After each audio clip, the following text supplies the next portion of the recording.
Riokindo tunajivunia. Simnajua? Yes. We're expecting over 100 days. Amen. Wow.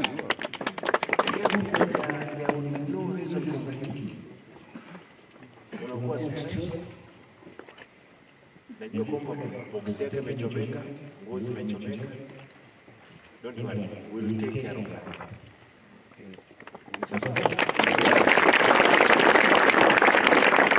Slowly, I've donated close to 700, if not 1,000, blankets, duvets.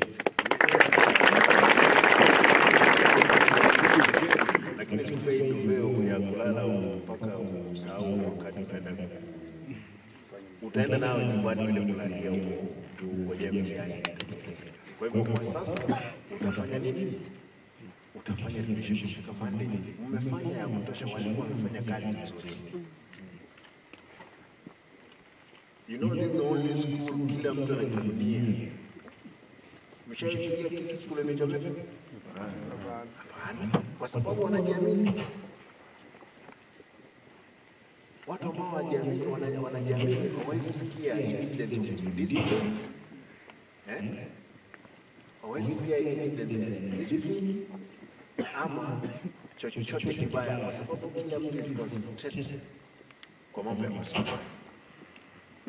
Kwa hivyo, I want to plead with young boys. Afadhali nyinyi mko Riokindo high school.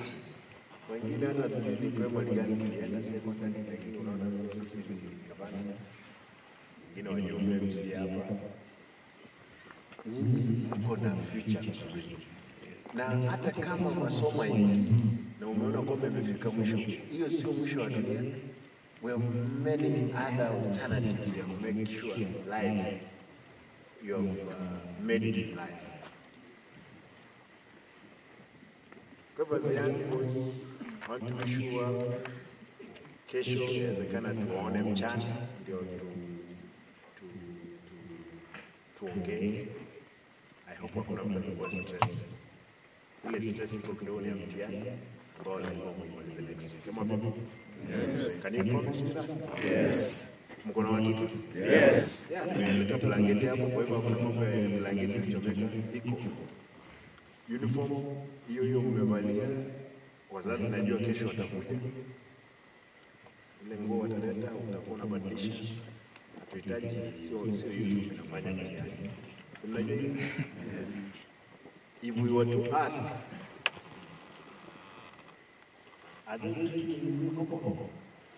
hii mti ikiulizwa ikitoka pale nje itasema na mimi nilikuwa inside the school called Riokindo. Wewe na wewe usituambie ulikuwa kwa Riokindo peke yake. Hata hii gari zimefika Riokindo. Yes. Haisomi. Kwa hivyo nataka niwaulize nyote tafadhali, as good boys, we will support you at this time. I want to wait for this week hapa, na tumeamua kutoka sasa mpaka wakati mtihani itaisha kutoka hapa. Wale wanaochunguza, lakini kama wao mhusika ama mfanyakazi akihusika, lazima tukamate wewe, ndipo sasa tena kitu kama hicho.